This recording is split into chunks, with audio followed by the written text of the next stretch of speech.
los pacientes portadores de válvula de derivación ventrículo-peritoneal, a los que les realizan este procedimiento por una hidrocefalia, pueden desarrollar una glomerulonefritis. ¿Cuándo? Cuando se infecta este shunt o esta válvula, cuando hay una infección, ¿no?, de ese shunt. La infección por lo general es por Staphylococcus epidermidis, ¿no?, o puede ser Propionibacterium abnes o difteroides. Pero cuando hay infección, eso acuérdense, cuando la derivación ventrículo-peritoneal se infecta, puede haber una glomerulonefritis aguda postinfecciosa, ¿no?, que también se llama por shunt. Bueno, en cuanto a la patogenia inmunológica, si es que hay hipocomplementemia en la sangre del paciente, o sea, si el complemento está disminuido, puede ser que sea el complemento activado por dos vías, la clásica y la alterna, ¿no?, las cuales ustedes ya deben tener conocimiento, ya deben haber hecho. En la alterna, sobre todo, hay depresión de C3 y properdina, ¿no?, que es el primer factor del complemento. Y en la vía clásica, sobre todo C4 y C2. Para que se acuerden, la alterna C3 y la clásica C4, eso grábense casi siempre, ¿no? Casi siempre es así. Hay enfermedades que consumen los dos a la vez y hay enfermedades que son más selectivas para la activación de vía clásica o alterna. Pueden haber complejos inmunes circulantes en cuanto a la patogenia de la glomerulonefritis que se pueden detectar en la primera semana en 67%. ¿Qué es un complejo inmune circulante? Un complejo inmune circulante es cuando ustedes tienen un antígeno, puede ser propio el antígeno de su cuerpo, puede ser un antígeno del estreptococo o de un virus que está circulando, y hay una respuesta inmunológica contra estos antígenos. Entonces se une el antígeno y el anticuerpo y estos dos juntos están circulando por la sangre. Eso es un complejo inmune circulante, ¿no? Y también pueden haber complejos inmunes en el glomérulo. ¿Cómo se forman esos complejos inmunes? Puede ser sus propios antígenos suyos del glomérulo, como en el caso del síndrome de Goodpasture, las proteínas de la membrana basal funcionan como antígenos. En el caso de la glomerulonefritis postestreptocócica, por ejemplo, los antígenos del estreptococo primero se pegan a la membrana basal del glomérulo, ¿no?, y después los anticuerpos que producen el propio organismo van a cruzar esta membrana y se van a juntar con esos antígenos y se producen los complejos dentro del glomérulo. Entonces no pueden existir complejos circulantes o complejos inmunes en el glomérulo, ¿no? Cuando hay complejos inmunes en el glomérulo se va a activar el complemento, ¿no? El C3 puede estar disminuido en casi la totalidad de los casos, ¿no? Y estos inmunocomplejos pueden ser por IgG o IgM. Recuerden que la IgM es la que se activa en casos agudos y la IgG es la que se presenta en casos más crónicos, ¿no? Eso ayuda a diferenciar casos agudos de casos más crónicos. El C1Q es una vía del complemento, de la vía alterna. El C1 es un factor del complemento, C1Q. La fisiopatología del edema en la glomerulonefritis, vemos que el flujo sanguíneo puede estar conservado, el volumen de filtrado glomerular puede estar disminuido y la reducción de la filtración glomerular puede existir. Hay menos oferta de sal y agua hacia adelante y aumenta la reabsorción distal de sodio y agua. O sea, en la glomerulonefritis aguda el edema aumenta sobre todo de manera final por la reabsorción aumentada distal de sodio y agua y su retención, ¿no? También puede producir esto hipertensión arterial. Mecanismos de injuria en la glomerulonefritis. Puede haber una influencia genética, ¿no? Puede haber inmunopatogénesis.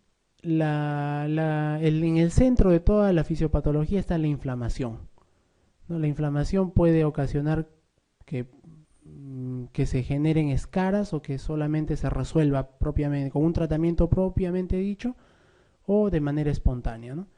Todo este círculo puede llevar a una falla renal en algún momento si es que no se toman las medidas adecuadas. De nuevo, las manifestaciones de la glomerulonefritis, hematuria casi en el 100%, edemas, hipertensión, estos tres que son síndrome nefrítico, ¿no? Hematuria, edema, hipertensión, síndrome nefrítico. Puede haber oliguria severa también, ¿no? Leve o severa. En las glomerulonefritis puede haber malestar, anorexia, náusea, vómito y dolor lumbar, ¿no? Esto es lo mismo. Puede haber disminución del complemento C3, puede haber proteinuria, creatinina sérica elevada, inmunoglobulina también elevadas. se puede demostrar la presencia del estreptococo en exudado faríngeo en el 30% de los casos de glomerulonefritis postestreptocócica y puede haber elevación de la streptolicina O en el 60 a 80%, ¿no? Eso también pueden preguntarles. Elevación de la antiestreptolicina O, ¿no? Los famosos ASLO, ASLO. Vamos a ver, estos ASLO o esas antiestreptolicinas, ¿cómo se comportan? Empiezan a incrementarse entre 10 y 14 días después de la infección. O sea, dijimos que la glomerulonefritis empieza a aparecer entre 7 y 10 días o 7 y 15 días después, 1 y 2 semanas, ¿no? Los títulos se incrementan un poquito después de que empieza a aparecer la glomerulonefritis, casi juntos pero un poquito después de las antiestreptolicinas. Su nivel máximo se alcanza entre 3 y 5 semanas, o sea, casi al final del primer mes de la afectación, y van a bajar en un periodo de 1 a 6 meses, ¿no? El uso de penicilinas previene la elevación característica de los títulos de antiestreptolicina. Las complicaciones: hipertensión arterial grave, puede haber encefalopatía hipertensiva. En el caso que haya encefalopatía hipertensiva y cefalea, puede convulsionar, entrar en coma. Y la hipervolemia puede causar insuficiencia cardíaca o edema agudo de pulmón, ¿no? Y puede haber insuficiencia renal aguda también. El diagnóstico diferencial de la postestreptocócica se hace con otras causas de glomerulonefritis postinfecciosa. Como dijimos, hay muchas causas infecciosas que pueden causar la glomerulonefritis, ¿no? Hay que diagnosticar de manera diferencial esto. Puede ser con la presencia de streptococos en faringe, ¿no? O con la presencia de los anticuerpos antiestreptolicina, ¿no? Que es los que vimos en 2 láminas anteriores. También hay que hacer el diagnóstico diferencial con glomerulonefritis crónica o exacerbación aguda de una glomerulonefritis que ya tiene el paciente establecida, con la púrpura de Henle-Schönlein, ¿no? Que da una nefropatía donde también puede cursar con hematuria, con elevación de la creatinina, etc. ¿Por qué Henle-Schönlein? Porque en los niños es frecuente Henle-Schönlein, ¿no? ¿Se acuerdan? Cómo llega un niño con Henle-Schönlein, le van a decir es un niño con púrpuras en los miembros inferiores, dolor abdominal, ¿no? Y que puede tener una glomerulonefritis también. Y en casos de nefritis familiar. Hay que hacer el diagnóstico diferencial también con otras causas de hematuria: nefritis focal, o sea, una nefritis localizada ahí que no es postestreptocócica, una hematuria benigna, hay personas que tienen hematuria sobre todo microscópica de manera benigna, ¿no? Si es recurrente, con la nefropatía por IgA. ¿Por qué? Dijimos que la nefropatía por IgA causa hematuria recurrente, ¿no? Y la glomerulonefritis postestreptocócica también cursa bastante con hematuria, con el síndrome de Alport y la hipercalciuria. ¿Por qué la hipercalciuria? Porque la hipercalciuria puede ocasionar cálculos renales, ¿no? Y puede causar también hematuria de manera recurrente. Tratamiento sintomático, lo que ya dijimos, en la dieta restringir el sodio y restringir el agua. Puede procederse a una diálisis peritoneal, ¿no? Si es que hay hipercalemia, un incremento muy rápido de los productos derivados del nitrógeno, si hay acidosis metabólica o si hay hipervolemia. O también puede hacerse hemodiálisis, ¿no? Cualquiera de los dos. En la glomerulonefritis aguda, en este caso estamos hablando de la postestreptocócica. ¿Cuáles son las indicaciones de biopsia renal en la postestreptocócica? ¿Ya? En la postestreptocócica, cuando hay proteinuria más de 8 semanas, o sea, más de 2 meses de proteinuria, se indica la biopsia renal. Cuando hay hipocomplementemia, también más de 8 semanas. ¿No? El complemento en la glomerulonefritis aguda postestreptocócica, el complemento va a disminuir de manera transitoria. Esa disminución puede durar hasta 2 meses, 8 semanas. Cuando el complemento se mantiene bajo más de 8 semanas, hay que hacer una biopsia renal para encontrar algún diagnóstico diferencial. Cuando no regresan los productos nitrogenados a su nivel basal, porque casi siempre es benigna la glomerulonefritis postestreptocócica, o sea, hay que darle terapia de mantenimiento y el paciente se recupera. Cuando esto persiste también, ¿no? Más de 2 o 3 meses, o cuando hay incremento rápido o progresivo de la creatinina y la urea. Estos son los complejos que se suelen encontrar en la glomerulonefritis postestreptocócica, ¿no? Esto es ya una microscopía electrónica en la cual vemos aquí la membrana basal, ¿no? aquí arriba los pies de los podocitos de las células epiteliales, ¿no? Aquí una célula epitelial con su pie, ¿no? Y las células endoteliales revistiendo la parte interna. Entonces se va a encontrar aquí material electrodenso donde señalan las flechas, ¿no? Material electrodenso por toda esta zona interna de la membrana basal. ¿Eso qué significa? Que los antígenos del estreptococo primero han atravesado la membrana basal y se han fijado a esta parte, ¿no? Eso se llama parte subepidérmica. Y luego han venido los anticuerpos, también han atravesado y se han fijado aquí y han activado el complemento en esta parte, ¿no? Subepitelial. Para los depósitos de inmunocomplejos se tiene en cuenta la membrana basal. Cuando nosotros hablamos de subepitelial significa que están debajo del epitelio y el epitelio es este, ¿no? Las células epiteliales. Y cuando hablamos de subendotelial significa que los inmunocomplejos estarían debajo del endotelio, o sea, acá.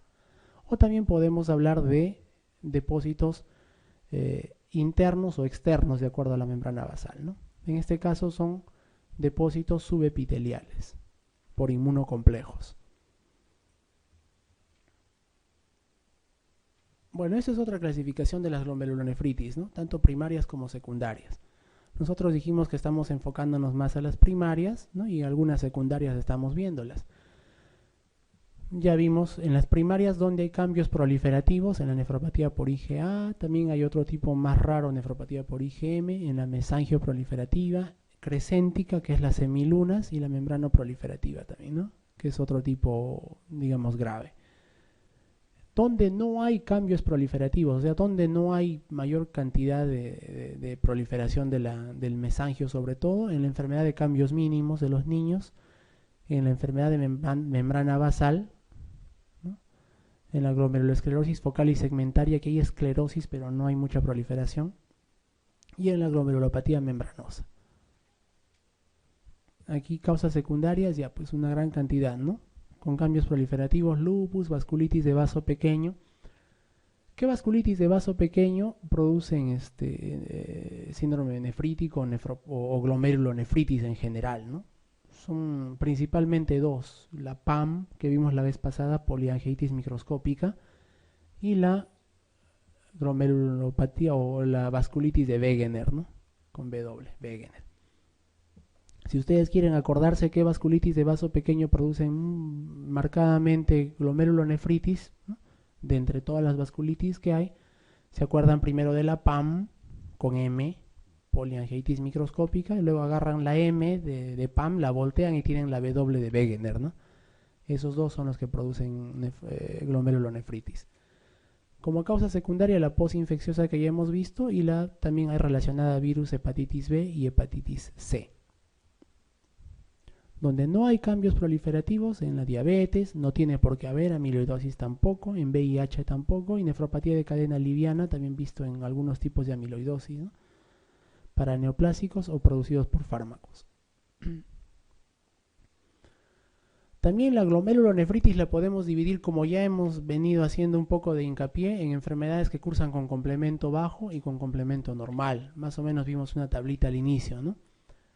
Hay enfermedades sistémicas y enfermedades renales que van a cursar con complemento bajo y con complemento normal. Nosotros dijimos que complemento bajo, en la glomerulonefritis aguda postestreptocócica hay complemento bajo, que es transitorio, ¿no? El complemento baja de manera transitoria. Y en la glomerulonefritis de tipo membrano proliferativa, ¿no? También puede haber complemento bajo, ¿no? Puede haber proliferativa tipo 1 y tipo 2. Esto depende de en qué lugar se encuentran los depósitos electrodensos, ¿no? En la membrana o fuera de ella. En caso de complemento normal, en las enfermedades primarias, en la nefropatía por inmunoglobulina A, no hay complemento bajo en la sangre, ¿no? En la enfermedad antimembrana basal glomerular tampoco. En la enfermedad pauciinmune se refiere a las glomerulopatías que cursan con anticuerpos anticitoplasmáticos positivos, ¿no? Con ANCA positivo. Bueno, todo lo que estamos hablando es un poco árido, ¿no? Yo también soy sincero, es un poco difícil, es un poco árido de entender. Vamos a tratar de de así como hemos hecho hasta ahora, de dar los puntos más importantes, nomás lo que tienen que quedar dentro de la cabeza, ¿no? Muy bien, esto de acá es una cosa que no hay que tratar de memorizarla así necesariamente, pero el cuadro inicial donde vimos complemento bajo, sí, ese sí tal vez, ¿no? Pregunta, ¿cuál de las siguientes nefropatías glomerulares no se relaciona con hipocomplementemia? ¿No? A ver, glomerulonefritis aguda posinfecciosa, ¿hay complemento bajo en sangre? Sí, de manera transitoria dijimos, ¿no? La membrano proliferativa en la B también, ¿no? La nefropatía lúpica, pues el lupus es una causa de complemento bajo, inclusive cuando encontramos complemento bajo en lupus estamos hablando de actividad de lupus, ¿no? La nefropatía diabética no tiene por qué alterarse el complemento, ¿no? Porque no es inflamatorio. Y la nefropatía de la crioglobulinemia, en el cual también hay inmunocomplejo, sí activa el complemento. Entonces la respuesta es la D. La nefropatía diabética no tiene por qué disminuir el complemento en la sangre. El complemento, recuerden, se activa cuando hay complejos inmunes, ¿no? Antígeno, anticuerpo activan el complemento.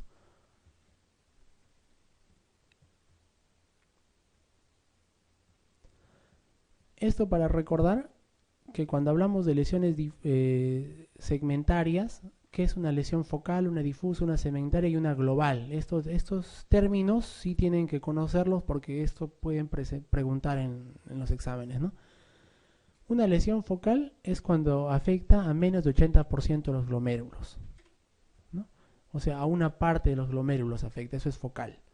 O sea, es decir, de todos los glomérulos a ciertos glomérulos, no a todos. La lesión difusa afecta a más del 80% de los glomérulos, ¿no? O sea, focal y difusa son como dos caras de una moneda. Y segmentaria y global son otros dos términos que van juntos. Segmentaria es cuando solo un segmento del glomérulo presenta lesiones, ¿no?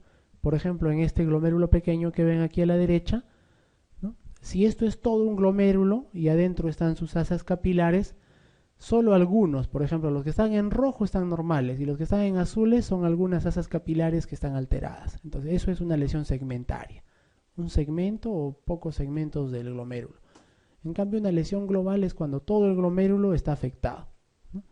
De esta manera, la glomerulopatía focal y segmentaria, ¿qué significa? Que hay una lesión focal en menos del 80% de los glomérulos y que es segmentaria, dentro de estos glomérulos todavía alguna parte nomás está afectada. Eso es focal segmentaria, ¿no? Estos términos sí tienen que conocerlos porque preguntan en los exámenes, ¿ya? Bueno, en las glomerulopatías primarias, por formación de inmunocomplejos, dijimos que se deben a una actuación de complejo de un proceso antígeno-anticuerpo. Como explicábamos hace un rato, ¿no? Tiene que estar presente un antígeno o extraño o propio. A este se junta un anticuerpo y forman el complejo antígeno-anticuerpo. Cuando se forma el complejo antígeno-anticuerpo se activa el complemento. El complemento empieza a producir más inflamación en la zona, ¿no? Entonces, cuando se activa ese complemento, si ustedes le dosan los factores del complemento en la sangre, va a estar bajo. Va a estar bajo porque ese complemento se está consumiendo porque está activado en otra zona, en este caso en el riñón, ¿no? Cuando hay una gran cantidad de anticuerpos, los complejos son grandes y son eliminados por la circulación retículo-endotelial sin causar daño renal. Es decir, cuando nuestras defensas son más fuertes o hay una más cantidad de nuestros anticuerpos que los antígenos, fácilmente se eliminan los complejos, ¿no? Pero cuando hay una mayor cantidad de antígenos, los complejos son pequeños y no son eliminados por el riñón ni por el sistema retículo endotelial, ¿no? O sea, por el vaso, por los ganglios. Van a persistir en la circulación, pueden no causar enfermedad renal cuando son los complejos circulantes, pero cuando son iguales los antígenos y los anticuerpos, ¿no? Estos complejos antígeno-anticuerpos son demasiado pequeños para ser atrapados por uno y son demasiado grandes para escapar del riñón. O sea, son pequeños para el sistema retículo endotelial y demasiado grandes para el riñón, por lo que se depositan en este causando enfermedades, ¿no? O sea, depende del tamaño de los complejos antígeno-anticuerpo, ¿no? Cuando son muy grandes, los complejos antígeno-anticuerpo se eliminan por el sistema retículo endotelial. Cuando son demasiado pequeños, pasan por el riñón y no pasa nada, pero cuando son medianos, se atrapan sobre todo en la membrana basal del riñón, ¿no? Y van a activar el complemento y van a producir una inflamación del glomérulo. Y esa es la manera como las glomerulonefritis se producen, pero ya de manera más, digamos, de una manera mejor explicada, ¿no? por los complejos antígeno-anticuerpo. ¿Esto por qué se puede deber la formación de complejos antígeno-anticuerpo medianos, que son los que afectan al riñón? Se puede deber a una respuesta pobre del sistema inmunológico por pobreza antigénica, por ejemplo, posinfecciosa, o por pobreza inmunológica, como en el caso de la producida por inmunoglobulina A. Eso de aquí ya lo hemos visto, pero es para que lo recuerden. Hace un rato habíamos diferenciado en enfermedades primarias que cursan con proteinuria o síndrome nefrótico, otras que cursan con síndrome nefrítico y unas intermedias que pueden cursar con un poco de cada uno. Esta flecha nos indica que no es una clasificación así, digamos, muy separada, ¿no? Muy excluyente, sino que se trata de un continuo entre los síntomas. Por ejemplo, en el lado del síndrome nefrótico, nuevamente, para que lo recuerden, está enfermedad de cambios mínimos de los niños, glomerulonefritis membranosa de los adultos y focal y segmentaria, ¿no? Hacia el lado del síndrome nefrítico, la rápidamente progresiva y la aguda proliferativa, ¿no? La posinfecciosa también. Y en medio, la membrano proliferativa, o sea, proliferativa de la membrana.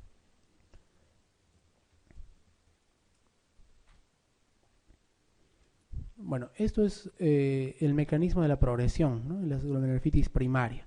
Primero debe haber una lesión glomerular, puede haber hipertrofia glomerular compensadora, o sea, si un grupo de glomérulos se dañan, los demás glomérulos que están normales van a hipertrofiarse para poder mantener el filtrado glomerular y la eliminación de sustancias tóxicas, pero esta hipertrofia glomerular compensadora, ¿no? Va a causar hiperfiltración.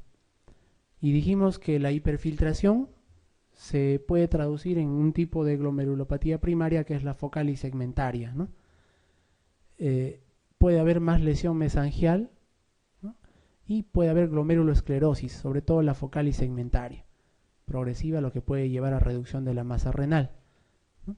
La proteinuria, por otro lado, es tóxica para los túbulos, recuerden. La proteinuria es tóxica y puede llevar a una lesión túbulo intersticial con inflamación de los túbulos, nefritis túbulo intersticial, que también contribuye a la reducción de la masa renal.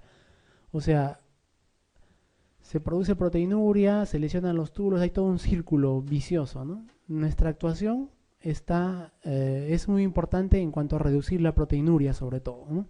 Reducir la proteinuria y enlentecer esto de acá, la hiperfiltración. Bueno, esto ya hemos visto, ¿no? Cambios mínimos, se está repitiendo para saber que es en niños el más frecuente, la forma más frecuente.